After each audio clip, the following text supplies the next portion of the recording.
지리산 둘레길 13일차. 오늘은 대축에서 첫 참판댁을 경유하여 원부촌까지 가는 일정입니다. 오늘은 소설 토지의 무대가 된 악양별 평사리 첫참판댁을 중심으로 이야기를 엮어가겠습니다. 우선 지도를 한번 보면요, 맨 아래 13번 대축에서 14번 원부촌까지 지도상으로 봐도 거리가 좀 짧게 보이죠. 실제로 거리상으로는 약 한 10km 정도밖에 안 됩니다만은 해발 750m의 능선을 넘어야 하는 좀 어려운 코스입니다. 조금 더 세부 지도를 보면요, 맨 아래 대축 마을에서 평사리 벌판과 최참판댁 소설 토지의 촬영장이 됐던 최참판댁을 경유해 입성리 마을, 그 다음에 이제 가운데 있는 아주 높은 산을 하나 넘어서 원부촌까지 가는데, 원부촌을 보면 왼쪽에 본 화개장터가 이제 좀 가까이 있는 그런 곳이죠. 예. 자, 어제 저녁 이제 대충마을 그 정자에서 하루 야영을 했었고요. 대충마을에도 소를 많이 키우는 것 같더라고요. 아침이 되니까 그 먹이를 보채는 소름 소리가 아주 많이 들렸습니다. 요것은 이제 제가 야영을 했던 곳 바로 앞에 있는 도로에 초등학생들이 몇 명이 보이죠. 이 초등학생들이 기다리고 있었던 것은요, 이 버스였어요. 이게 이제 악양초등학교 버스가 와가지고 이제 이 아이들을 이제 태워갔거든요. 전에는 막 이 근방에도 이제 초등학교 있었을 텐데, 이제 농촌의 젊은이들 떠나고 나니까 이제 다 이제 학교들이 통폐합돼서 이게 버스로 애들을 이제 실어 오고 또 태워다 주는 이제 그런 일들이 있었습니다. 대충마을을 이제 출발해서 좀 가면은 이제 이렇게 나오죠. 최참판댁은 오른쪽으로 간다. 토지 길 2코스는 이렇게 된다. 이렇게 되어 있는데요. 보면은 이게 섬진강을 따라가는 박경리 토지길 이렇게 해가지고 이게 별도로 이 지역을 중심으로 이렇게 뭐 코스가 1코스는 최참판댁 입구에서 평사리 들판을 가는 경유하는 것도, 2코스는 최참판댁 입구에서 동정호와 평사리 공원 화개장터로 가는 것, 또 3코스는 화개장터에서 십리벚꽃길을 해서 차 10회지 해서 쌍계사바 북일 폭포로 가는 이런 또 별도의 어떤 약간 34km 정도 되는 이렇게 박경리 토지길이 조성되어 있었습니다. 제가 오늘 지나는 이 평사리 들판을 무덤이 들이라 그러기도 하는데요, 협곡을 헤쳐 흐르던 섬진강의 들판을 만들어 사람을 부르고 그곳에 모인 사람들은 촌락을 이루고 문학을 만들어냈다. 박경리의 소설 토지가 이곳 하동군 악양면 평사리에 그 기둥을 세운 이유 세 가지 중에 첫 번째가 이곳 평사리들이다. 만석지기 두어서 능이 낼 만한 이 넉넉한 들판이 있어 3대에 걸쳐 만석지기 사대부 집안의 이야기가 전개되는 모태가 되었다. 생전 박경리 선생은 세상에 가장 듣기 좋은 소리로 세 가지를 얘기하셨는데 그중 하나가 마른 논에 물들어가는 소리였다. 그렇듯이 이 넉넉한 들판은 모든 생명을 거두고 자신이 키워낸 쌀과 보리로 무생명들의 끈을 이어준다. 섬진강 500리 물길 중 가장 너른들을 자라가는 평사리들은 83만여 평에 달한다. 이런 어떤 평사리 들판, 무덤이들을 소개한 안내가 안판이 있고요. 자, 안으로 들어가 보면은 자, 이런 들판이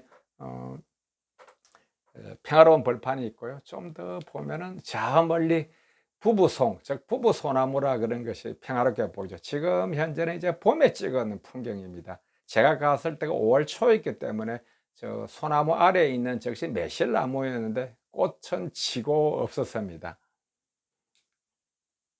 조금 더 가까이 가서 보면 부부송이 지금 이런 모습이죠.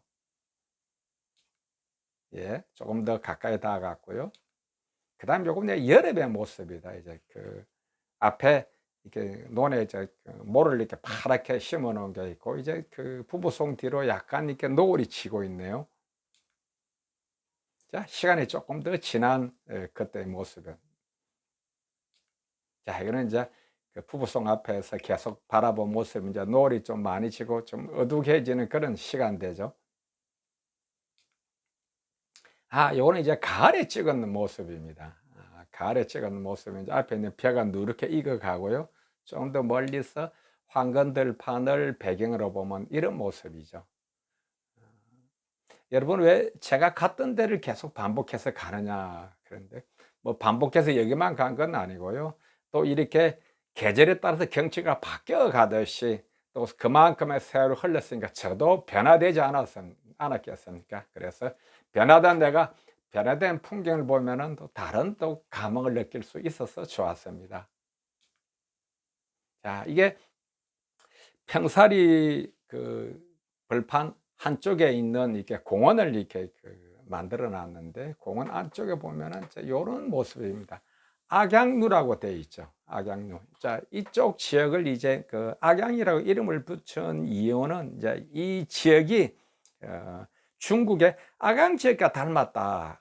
그래서 이렇게 악양군이 됐고, 이제 이 지역을 이제 악양이라 그러는데, 악양은 중국 후낭성 북동부에 있는 있는 그 지역이고요. 특히 이제 동정호라 그런 곳은 양쯔강으로 흘러나가는 어떤 물길의 출구가 되는 건데, 중국에서는 두 번째로 큰 호수라 그럽니다. 동정호 안에 이제 그 악양루가 있는데, 그 동정호 전체를 바라볼 수 있는 어떤 그런 풍광이 좋은 곳이라. 근데 거기를 지금 본떠서 악양루라고 만들어 놓은 것 같아요. 경남 함안 그 대산면에도 이렇게 조선시대에 건립한 악양루가 하나 좀 있거든요. 아마 조선시대는 중국의 그런 그 문명의 영향을 많이 받아서 그것을 흉내내고 그것을 닮아가고자 하는 그런 그 사대부들이 많았던 모양입니다. 자, 그래서 지금 다시 보면은 요게 이제 악양루의 옆에 모습이고, 앞에 보면은 이렇게 악양루인데, 앞에 있는 이게 조그마다 그래야 돼요. 호수를 파가지고 이제 그 동정호라는 이름을 붙여놔서 이제 공원으로 조성되어 있습니다. 박정리 토지 문학비라가 있는데, 자, 요 장면을 세워놓고 소설 토지와 박경리 선생에 대한 이야기를 좀 하겠습니다. 소설 토지는 1969년부터 집필되기 시작해서 1995년까지 무려 25년간 오보로 완성된 그런 동학혁명에서부터 근대사에 이르기까지 한민족의 대서사시를 배경으로 하여 써진 소설이고요. 매년 가을에 전국 문인들의 축제인 토지문학제가 이곳에서 개최된다 그럽니다. 소설 이제 토지는 구한말 하동의 만석군 최참반 댁의 외동 소녀 서희가, 서희의 어머니인 별당 아씨가 머섬 구천과 정을 맺어 도망가는 이제 그 사건부터 이야기가 시작되는데, 이 구천이가 바로 이 최참반 댁의 정신적 지주인 윤씨 부인의 사생아라 그럽니다. 어떻게 족발 따진다 온다 그러면 이 구천은 서희의 뭐 삼촌이 될 수 있겠죠. 이런 사람이 자신의 어머니와 눈이 맞아서 도망을 가는 이 비극적인 그 사건에서부터 일이 시작되는데, 자, 이 비밀을 눈치챈 그 서희의 아버지 최치수가 이 두 남녀를 이제 응징하는 이런 과정에서 오히려 건달들에게 살해당하고 이 재산을 다 뺏겨버리고 말고, 그래서 이제 이 서희는 서희와 이제 길상이는 이 소설의 주인공이죠. 그래서 용정으로 이제 도망을 쳐서 용정에서 다시 거부가 되어서 다시 고향으로 돌아와서 이 평사리에 옛날에 자신들의 부모님들이 가지고 있는 이 땅을 되찾는 그런 이야기로 이제 됩니다. 이제 이 소설을 집필한 우리 박경리 선생님에 대해서 좀 알아보니까요, 박경리 선생님은 통영에서 태어나서 진주 예고를 나왔더라고요. 그래서 고등학교를 졸업하고는 얼마 있다가 이제 결혼을 했는데, 6.25 전쟁터에 이 남편이 자익으로 이렇게 몰려서 서대문 구치소에서 이렇게 세상을 먼저 떠나고, 또 3살 된 아들도 먼저 보내게 되었더라고요. 얼마나 참 이렇게 기관 운명이었겠습니까? 근데 이 박경리 선생의 친구가, 진주여고를 나온 친구가 김동리 선생님의 부인이었더라고요. 그래서 이제 박경리 선생님이 이제 친구에게 자기의 섭작품을 보내주게 됐어요. 그래서 섭작 처음에는 이제 시를 중심으로 글을 적었는데, 그래서 김동재 선생님이 시보다는 소설을 쓰는 게 좋겠다, 그래 권유가 있었고요. 많은 섭작품을 보내주는데 그 중에 한 편을 이제 현대문학에 추천을 하게 됐어요. 그래서 이제 박경리 선생이 이제 소설가로 이렇게 활동을 하게 됐고요. 2008년 83세로 삶을 마감했는데요. 그때는 마치 유언인 듯 어느 문해지에 이런 글을 남겼습니다. 모진 세월 가고 편안하다. 늙어서 이리 편안한 것을 버리고 갈 것만 남아서 참 홀가분하다. 저를 포함해서 나이가 이제 60대가 넘은 이 사람들은 이 글을 다시 한번 음미해 봤으면 좋겠습니다. 다시 한번 제가 읽겠습니다. 모진 세월 가고 편안하다. 늙어서 이리 편안한 것을 버리고 갈 것만 남아서 참 홀가분하다. 그런 말씀을 하셨고요. 이 박경리는 아들을 먼저 보냈지만 딸이 하나 있었어요. 이제 딸은 그 외동딸은 이제 신 김지화 씨하고 이제 결혼을 했었고요. 그래서 이 박경리 씨가 그 만전에 그 작품 활동을 한 것은 그 원주 매질이라 그런 곳에 이제 그 곳인데요. 아마 그게 그 연세대학교 원주 캠퍼스 바로 앞에 있는 그런 동네입니다. 거기 가면 이제 토지문학관이라는 옛날에 그 박경리 선생님이 그 집필 활동하던 그 건물 토지문학관으로 바뀌어 있는데, 이 토지문학관의 관장이 바로 박경리 씨의 딸입니다. 즉 김자 씨 부인이 되는 거죠. 그리고 이 박경리 씨 이 기념관은 그 원주에만 있는 것도 아니고요. 그 고향인 통영에도 기념관이 있고, 또 지금 이 평사리 최참반택 안에도 작은 기념관이 하나 있습니다. 그러니까 최참판택, 그런데 참판이라 그런 것은 종이품, 즉 차관급이라 그럽니다. 그러니까 뭐 차관급이 이렇게 시골 동네에 와서 살지는 않았겠죠. 다만 이제 이 하동의 만석분이었으니까 아마 이 사람을 좀 이렇게 높여서 부르는 말로 최참판댁이라 그랬던 것 같습니다. 예, 또 다음 넘어가 보죠. 이제 이게 보면 이제 마을 입구에 할머니 나무와 채참밭의 인근에 할아버지 나무를 같이 심었다고 한다. 이게 당산나무를 소개하는 건데요. 옛날 사람들은 그새 전쟁터에 나가서 그 부부가 이별되는 게 그렇게 많아서 그런지 꼭 나무도 이렇게 할머니 나무, 뭐 할아버지 나무, 또 아빠 있는 그 소나무 두 그루도 부부 나무라고 이렇게 부부의 정을 강조했던 그런 나무들, 그런 것들이 많더라고요. 자, 그래서 이 평사리 최참반댁 앞에 들어간 입구에 보면은 이런 큰 당산나무가 있는데, 아마 이 당산나무는 뭐 최참반댁을 가셨다 그러다 못 보시고 지나신 분들이 많았을 거예요. 또 다른 모습을 보면 이런 멋진 모습이 보이죠. 조금 더 올라가 보면요, 이렇게 이제 뭐 서희와 길상 이렇게 해가지고 이제 기념품 파는 가게들이 나오고요.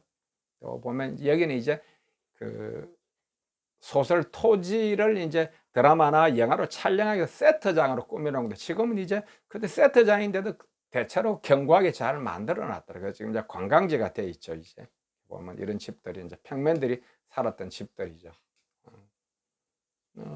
생각보다는 많은 관광객들이 다녀갔습니다. 또 보면은 또 초가지봉 오래간만에 보시죠. 자, 앞에 있는 아마 저분을 최참판을 형상화해 놓은 것 같아요. 그 앞에도 제가 사진을 찍었는데 저때까지도 제가 이게 나무 지팡이를 짚고 다녔습니다. 거기 보면은 이렇게 요런 또 그 프랭카드도 하나 있는데요. 다시 태어나면 무엇이 되고 싶은가? 젊은 눈망울들 나를 바라보며 물었다. 학생들이 박정희 선생님한테 질문을 했던 것 같아요. 그러니까 다시 태어나면 일 잘하는 사내를 만나 깊고 깊은 산골에서 농사 짓고 살고 싶다. 아마 박경리 씨와 남편 일찍 여인 어떤 그런 감흥이 이런 글로 표현이 된 듯 합니다.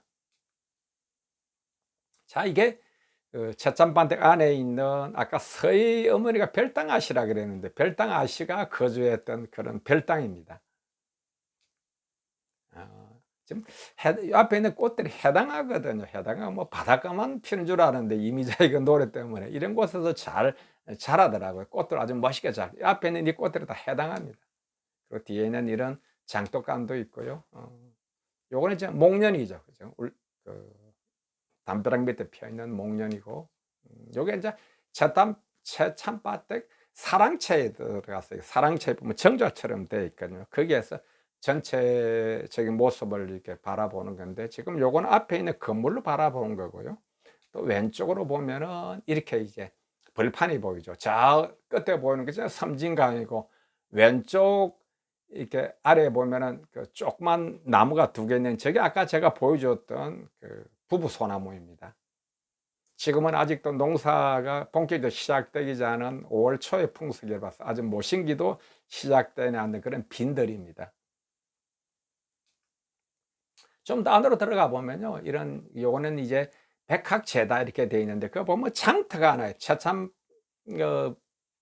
반대 그 큰 그 본체 밑에 보면 이렇게 이제 그 장터가 있는데, 거기 들어가는 거 백학제들은 차를 파는 곳이 있더라고요. 제가 차를 보면 도저히 그냥 못 지나가겠더라고요. 그래서 이제 차를 얻어 마시고 있었는데, 마치 또 이 백학제다를 운영하시는 또 주인장이 오셔서 저한테 장터 국수도 한 그릇 대접을 해 줘서 아주 정말 차도 잘 얻어 먹고 국수까지 얻어 먹었어요. 그다음에 그래서 이제 이분들과 계속 그 이후로도 제가 이제 차도 사고 또 백학제다 공장에 그 제다 공장에도 가보고 그런 인연을 이어가게 되었습니다.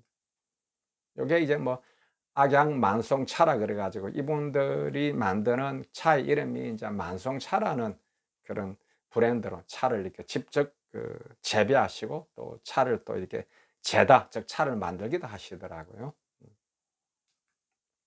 자, 이거는 이제 어 최참반댁을 나와 가지고 이제 그 입성 마을로 넘어가는 그런 곳에 있는 큰 당산나무인데요. 앞에 뭐 이렇게 새끼줄 하나 걸어 놨죠, 이제. 그런데요, 당산나무 앞에 보면 요거는 뭐 그날 이렇게 야영한 건 아닌데 그 바로 앞에 그 정자가 하나 있거든요. 제가 저기에서 이렇게 야영을 이렇게 했었는데, 아, 제가 분명히 여기를 지나갈 때 요 앞에 있는 정자를 봤는데, 다음에 갈 때 이 당산나무도 안 보이고 이 정자도 안 보이고 뭐 길을 한 두세 번 오르락 내리락 해 가지고 간신히 이걸 찾았습니다. 이상해. 이 당산나무가 저를 벌하려 그랬는데 이 앞을 지나갈 때 전 이 정자가 보이질 않더라고요. 자, 그래서 그런 경험을 당산나무 앞을 지나갈 때 뭐 믿거나 말거나 하겠죠. 자, 제가 뭐 어떤 그런 이상한 경험을 저는 이 지리산 둘레길 걸으면서 여러 번 경험했었습니다. 자, 이 입성마을을 계속 가면은 이렇게 앞에 있는 저 좀 크게 보이는 나무들은 감나무거든요. 이 지역이 이제 악양인데, 악양 대봉이라 그러면 여러분 잘 기억되시죠? 그래서 이제 감나무 밑에다가 저렇게 차나무를 이렇게 키워 놨더라고요. 또 이게 이제 그 입성마을에서 이제 그 산을 넘어가는 길인데, 여긴 좀 약간 완만한데 요보다 훨씬 더 가파른 데가 있었거든요. 거기는 제가 사진을 찍을 여유도 없어 가지고 사진을 기록을 남기지도 못했는데요. 여기를 제가 걸어갈 때는 숨을 헐떡거리면서 그랬어요. 저는 이게 걷기도 이렇게 힘든데 이 길에다가 돌을 쌓아서 길을 만드는 사람들의 공덕이 얼마나 대단했겠습니까? 그래서 제가 여기를 지나갈 때 누군지도 모르겠지만은 이 가파른 길에다 길을 만들어준 그분에게 감사드리고요. 또 힘들다는 생각을 내려놓기 위해서 계속 제 호흡을 헤아려서 갔습니다. 즉, 숨을 한번 들이마시고 하나, 그리고 한 5발짝 좀 걷고, 또 숨을 들이마시고 둘 하면서 또 몇 발짝 걷고, 또 그러다가 호흡이 조정이 안 되면 또 그 자리에 멈춰서 심호흡을 몇 번 하면서 또 호흡을 조정하고, 이렇게 내 발걸음에 맞춘 호흡을 헤아리다 보면은 웬만한 능선은 뭐 한 100 정도면 싣고, 아주 높은 능선이라도 한 500, 1000 정도 되면 넘어갈 수가 있었습니다. 요게 이제 지도인데요. 저 빨간색 선이 이제 그 둘레길 코스 가운데 제가 노란 점을 하나 찍어 놨죠. 저희가 약 이제 그 위에 있는 형제봉에서부터 이렇게 내려오는 길인데요. 형제봉이 한 1100m 정도 되는 고지고 요 밑으로 뻗어내린 능선인데, 여기도 지금 약 한 해발 750m 정도 되는 그런 곳입니다. 제가 그러니까 밑에 있는 이게 평살이 들은 그 밑에 이게 두 갈래의 빨간 선이 있는데 거기가 이제 평살이고, 두 갈래 길이 만나는 데가 거기가 이제 입성마을이고, 지금 이제 이 산을 형제봉을 넘어가는 거기가 노란 점을 찍어 놓은데 저기인데 약 750m 정도 되는 해발, 그리고 아래가 이제 평살이죠. 자, 해발 750m에서 아래를 내려다보면 이런 모습이 보입니다. 좀 여러분 사진으로 봐도 굉장히 높은 곳에 올라와 있다는 그런 느낌이 들죠. 자, 밑에 산 밑에 섬진강은 좀 조그맣게 보이네요. 아마 이 지리산과 섬진강은 이 민족의 아픔을 다 고스란히 기억하고 있을 것 같아요. 자, 다시 이제 그 750고지를 내려오면 이제 가운데 이런 이제 물길도 또 만나게 되죠. 그래서 쭉 더 내려오면은 이게 이제 그 앞에 있는 게 원부천 마을회관 이렇게 돼 있죠. 요때는 지금 밝을 때 찍은 건데 제가 여기 왔을 때도 어두울 때 내려왔습니다. 예, 평사리 거기 악양벌과 또 채찬반댁에서 시간을 많이 보냈기 때문에 농부들이 일을 날 때는 해 뜰 때부터 일을 시작해서 어두워질 때 일을 끝났는데 저도 해 뜰 때부터 걷기 시작해서 완전히 어두워져서 앞이 보이지 않을 때까지 걸었습니다. 그것도 그 다음날 아침에 찍은 모습이고요. 여기 원부천 마을회관 앞에 요런 정자가 하나 있습니다. 뭐 사람들이 잘 사용하지 않은 지금 뭐 사용하는 낡아 있는 그런 표적이 보이죠. 자, 여기서 야영을 했고요. 요 정자 밑에 요런 개울이 하나 있었는데 지금 요 사진에서는 보이지 않는데 요 사진 오른쪽에 작은 폭포가 있었는데 그 폭포 소리가 얼마나 우렁하게 들리는지 내가 감당할 수 없는 그런 좀 두렵다 그랬잖아요. 그래서 밤에는 감히 여기 내려가서 몸을 닦을 생각을 못 하고요. 다시 앞으로 보면은 요 원부천 마을회관 그 왼쪽에 보니까 수도가 하나 있더라고요. 거기에서 이제 몸을 닦고 물을 기르다가 밥을 해 먹었습니다. 다시 앞으로 가보면요, 여기였었고. 자, 이제 오늘 평사리 악양벌을 중심으로 한 이제 둘레길 13일차 이야기는 여기에서 마치겠습니다. 다음은 어디로 가냐 그러면 칠산 둘레길 14일차로서 원부천 출발해서 이제 앞에 있는 배경 화면이 되어 있는 저렇게 멋진 차밭을 지나서 이제 쌍계사를 둘러보고, 쌍계사는 칠산 둘레길에 포함되지 않았는데 또 제가 호기심이 있으니까 어떻게 그냥 지나가겠어요. 쌍계사를 둘러보고 가탄 말이죠. 화개장터 바로 위에 있는 그런 마을인데 거기를 들려서 이제 화개장터 지역에서 이제 야영을 했던 그런 일정이 되겠습니다. 여러분 오래간만에 며칠 만에 이제 둘레길 13일차 올렸는데요. 14일차 원부천부터 화개장터까지 가는 일정도 여러분 기다려 주십시오. 감사합니다. 오늘은 여기서 이야기를 마치겠습니다.